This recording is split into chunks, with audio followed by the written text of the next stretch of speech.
안녕하십니까. 고급 직업정보를 담당하는 고병갑입니다. 자, 직업정보론 역시 41번부터 이렇게 시작되지 않습니까? 41번부터 60번까지 분석해 보도록 하겠습니다. 자, 첫 번째 문제를 보시면은 한국표준산업분류의 산업 결정 방법에 관한 설명으로 틀린 것은 생산 단위의 산업활동은 그 생산 단가가 그 생산 단위가 수행하는 주된 산업활동의 종류에 따라 결정된다. 생산 단위가 수행하는 주된 산업활동에 의해서 결정이 됩니다. 자, 이쪽군요. 계절에 따라 정기적으로 산업활동을 달리하는 사업체의 경우에는 조사 대상 기간 중 산출액이 많았던 활동에 의하여 분류한다. 그래서 계절에 따라서 할 적에는 두 가지 영역이 있지요. 계절에 따라 정기적으로 산업활동을 달리하는 사업체의 경우에는 조사 대상 기간입니다. 기간 중 산출액이 많았던 활동으로 이 직업을 분류한다는 것입니다. 조사 대상 기간입니다. 그리고 산출액으로 결정을 한다. 그다음에 설립 중 사업체는 개시하는 산업활동에 따라 결정되는 당연한 거고, 단일 사업체 언제 나오는 이런 중요한 영역이지요. 단일 사업체의 보조 단위는 원칙적으로 그 사업체의 일개 부서로 인식을 합니다. 그 사업체의 일개 부서로, 하지만 대기업과 같이 여러 사업체를 관리하는 중앙보조 단위라면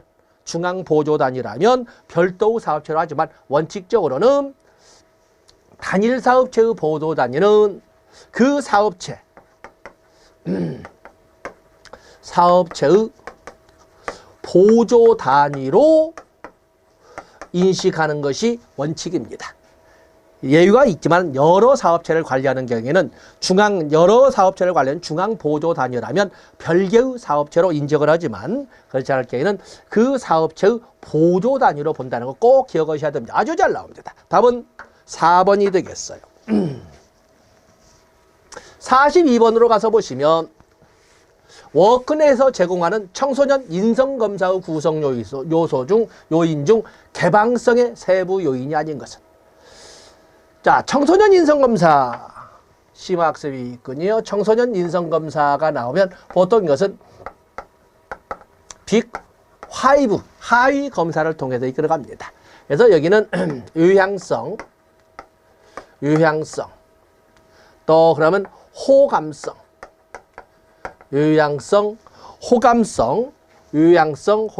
성실성, 또 경험적 개방성, 심리학에 다 해봤었죠. 또 정서적 불안정성,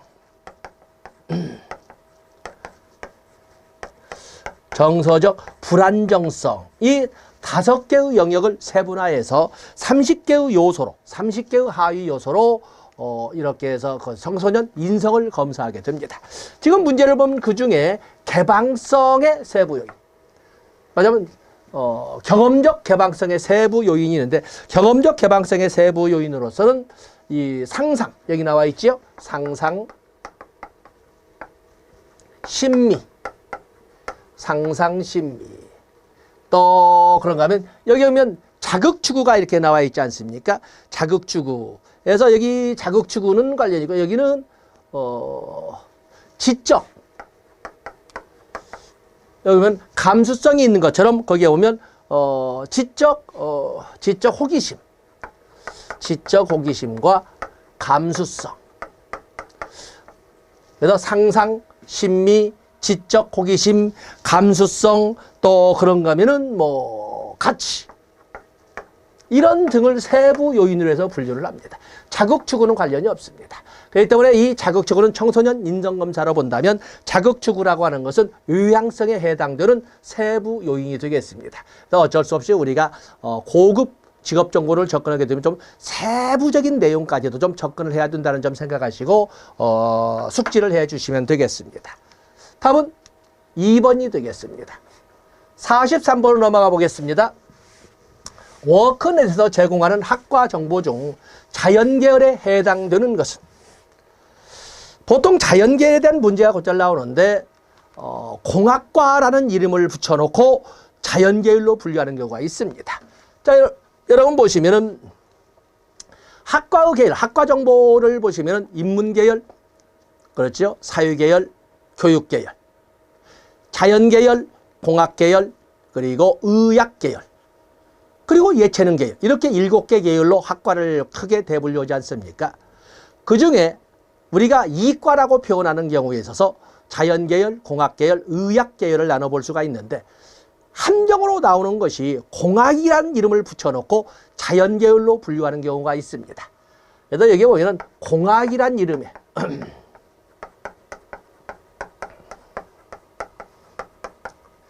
자연계열이 있습니다. 여기는 특히 공통점이 생명이란 단어가 들어갑니다. 생명공학과, 생명공학과, 의생명공학과, 그리고 동물생명공학과,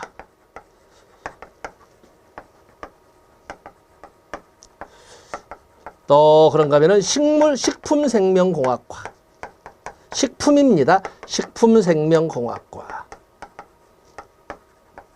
또 공학이라는 이유의 연계성으로 보면 유전공학과, 유전공학과. 이렇게 전부 공학이라는 말을 공학과라고 이름을 붙여놓고 분류는 자연계열로 분류하는 겁니다. 그럼 바이오, 바이오 시스템 공학과, 바이오 시스템 공학과. 또 그런가 하면 바이오 산업공학과,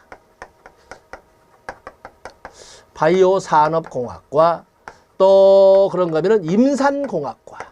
전부 이 공학이란 말을 붙여놓고 분류는 자연계열로 하기 때문에 2급 시험에서도 곧잘 나오고, 그리고 고급 시험에서도 고급 직업종으로 곧잘 나오는 겁니다. 여기 보면 자연계열, 자연계열을 묻고 있지 않습니까? 자연계열에 해당되지 않는 것은, 이렇게 물어봤잖아요. 자연계열에 해당되지 않는 것. 자연계열에 해당하는 것을 물어봤습니다. 여기 보면 환경학과, 조선기계과, 녹지공학과, 식품생명공학과, 그러면 공학계열처럼 느껴지는 함정, 아주 좋은 함정이지 않습니까? 답은 자연계열, 공학이란 이름을 가지고 자연계열로 분류되는 것은 생명이란 단어가 붙으면 바로 그 함정이 된다. 답은 4번이 되겠어요.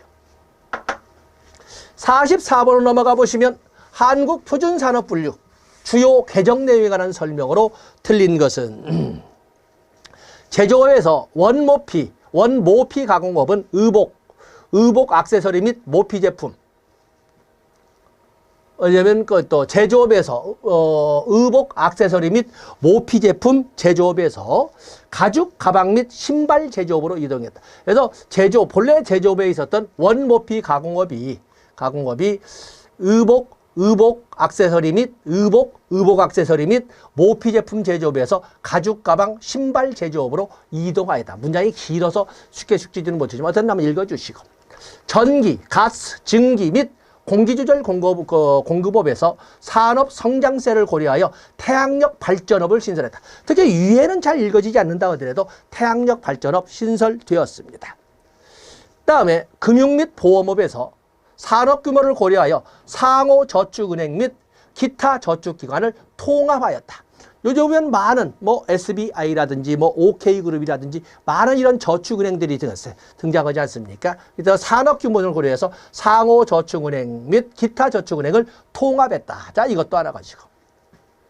어업에서 해수면은 해면으로, 수상종자는 수산종묘로 이렇게 수산종묘로 명칭을 변경해. 이건 바뀌어졌죠.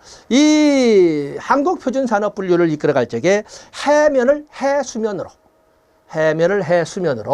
그리고 수산종묘를 수산종자로 이렇게 바꿨어. 그렇기 때문에 여기 이게 바뀐 거지. 이렇게 바뀐 겁니다. 바뀌었다. 답은 4번이 되겠어요. 45번을 보시게 되면은 직업상담사 A씨는 직업정보를 수집하기 위한 설문지를 작성하였다. 개별적인 질문 문항이 결정된 이후 응답자에게 제시하는 질문 순서에 대한 설명으로 옳은 것. 설문지 작성 기법에 대해서 문제가 나왔네요. 설문지를 작성할 때는 깔때기형으로서 쉬운 것이고 일반적이고 보편적인, 그리고 재미를 느낄 수 있는 흥미 유발성, 문항을 먼저 앞에 배치하고 그리고 나서 뒤로 가면서 민감하고 특수하고 섬세하고 사생활에 관련된 이런 문항을 뒤편에 위치시키는 것이 좋다고 되어 있습니다.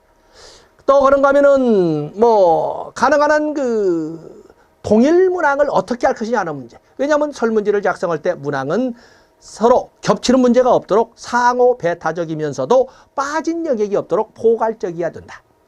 그렇다 해서 상호 겹치는 중첩되는 이런 중첩 질문이나 이중 질문이나 왜라고 하는 질문이나 부정적 질문은 가능한 한 가능하냐는 말을 안 쓰더라도 사용하지 않는 것이 좋다. 이런 말들을 쭉 씁니다. 보겠습니다. 틀린 것은 특수한 것을 먼저 묻고 답은 1번이군요. 깔때기이기 때문에 깔때기형으로 일반적이고 보편적인 것을 먼저 제시하고 특수한 것은 나중에 질문하는 것이 좋다고 되어 있어요. 답은 1번입니다. 질문 내용은 가급적 구체적인 용어로 표현하는 것이 좋다. 개인 사생활에 관한 질문과 같이 민감한 질문은 가급적 뒤로 배치하는 것이 좋다. 질문은 논리적 순서에 따라 자연스럽게 말할 것이 없군요. 논리적 순서에 따라 자연스럽게 배치하는 것이 좋다. 답은 1번이 앞뒤가 바뀌었다. 이렇게 정리하시고 깔때기형이란 말을 꼭 기억해 주시면 되겠습니다. 답은 1번입니다. 46번에 보시면 국가기술 자격 중 실기시험만 시행할 수 있는 종목에 해당되는 실기시험만, 그렇죠? 우리가 실기시험만 보는 것도 있습니다.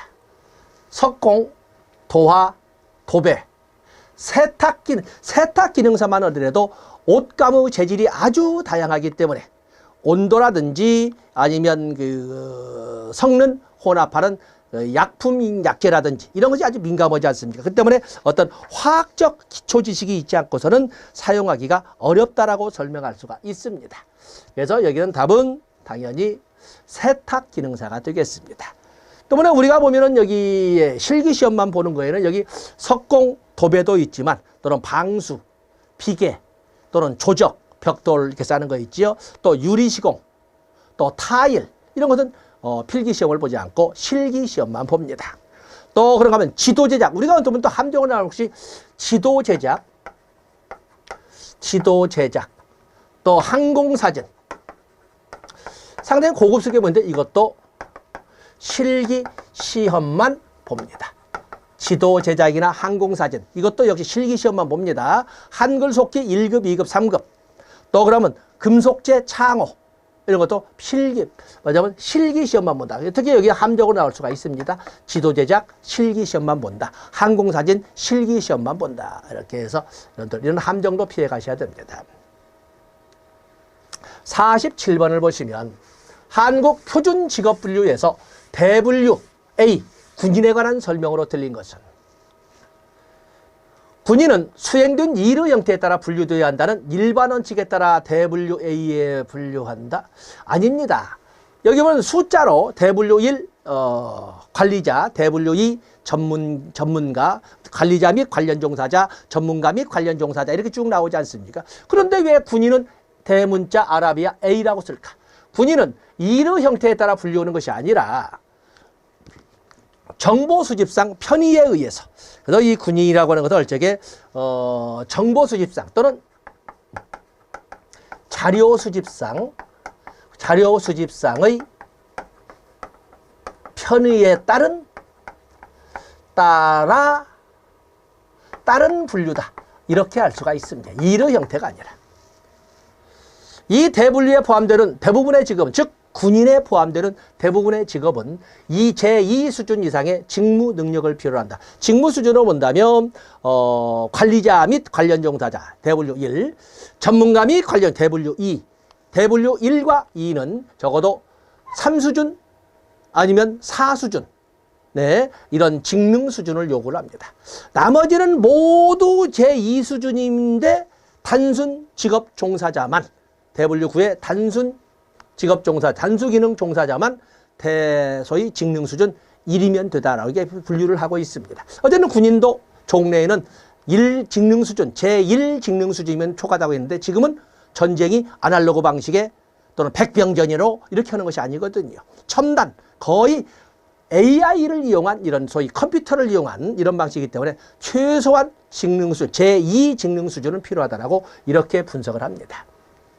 국가의 요청에 따라 단기간 군사훈련 또는 재훈련을 위해 일시적으로 소집된 자 및 예비군은 제외된다. 의무복무 여부를 불문하고 현재 군인 신분을 유지하고 있는 군인을 말한다. 그래서 군인 대분류 A의 군인이라는 것은 여기에 보면은 의무복무 여부를 불문하고 현재 군인 신분을 가지고 있으면 대분류 A로 분류한다. 그렇다고 해서 군인 신분이 아니면서 군인처럼은 군사훈련에 일시 소집된 또는 대훈련을 통해서 일시 소집된 이런 예비군 등은 제외된다. 이 말을 했습니다. 답은 1번이 되겠습니다. 48번으로 넘어가 보시면 다음은 어떤 직업훈련에 관한 설명인가? 기업이 스스로 취업을 원하는 청년들을 학습 근로자로 채용하여 기업 현장 또는 교육기관의 체계적인 실무교육과 교육훈련 프로그램을 제공하고 직무 역량을 평가하여 그 자격을 인정하는 일하고 배우며 함께 성장하는 이런 제도.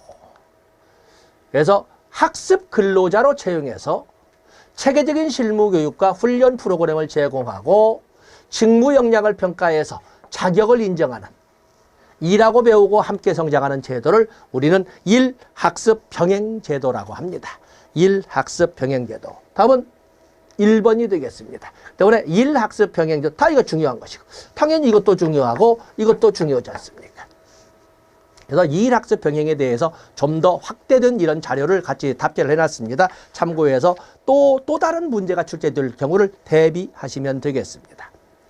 여기 3번에 대해서 좀 조심하고 사업주 훈련 그러면 사업주를 대상으로 하는 훈련이라고 생각해요. 그게 아니고 사업주 훈련이라고는 사업주가 어떠한 직업 능력 개발 훈련을 실시한다면 그 사업주가 실시하는 훈련에 관련된 소요 비용을 지원하는 제도를 사업주를 지원하는 제도지 사업주를 훈련하는 제도가 아니라고 알아주셔야 됩니다. 그래서 말장난 같으지만은 어떤 사업주 훈련을 보면은 마치 사업주를 이것이 아니라 사업주가 실시하는 훈련을 지원하는 제도를 사업주 훈련이라고 한다. 자, 참고자료 보시면 됩니다. 답은 1번입니다. 49번으로 넘어가 보시면 위렌스키가 제시한 전문직의 발전 단계로 가장 적합한 것은 아주 특이한 문제 이렇게 나와 있죠. 위렌스키는 전문직의 발달 단계를 옛날에는 뭐 쉬는 날 없이 연중사시사철 1년 내내 쉬는 날 없이 하면 전일제 직업이었어요. 자, 여기 전문직 발전 단계. 전문직.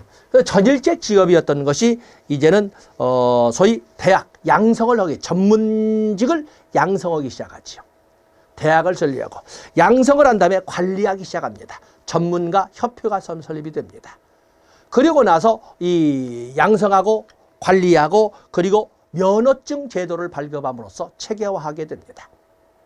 그리고 나서 자격을 엄격하게 규제를 하게 되는데 그것을 윤리규정이라고 합니다. 때문에 위렌스키가 제시할 때는 전일제 작업으로 이렇게 살아가던 삶의 모습을 이제는 전문인을 양성하는 대학을 설립하거나 교육기관을 설립하고 그리고 나서 그것을 관리하기 위해서 전문가협회를 설립하고 그리고 그것을 체계화하기 위해서 자격증 제도나 면허 제도를 만들고 그리고 좀 더 엄격한 통제 및 자기 규제를 이끌어가기 위해서 윤리 강령을 만들어가는 이런 사례로 이렇게 설명을 했습니다. 그래서 전일제 작업, 그다음에 교육기관 설립, 그다음에 협회 설립, 자격이나 면허제도 신설, 그리고 윤리 강령 이런 순서로 정리하시면 됩니다. 그래서 위렌스키가 제시한 전문직의 설립 단계는 전일제 직업, 전문절제 직업이고 그 다음에는 인재 양성에 관련된 교육기관 설립, 대학 설립.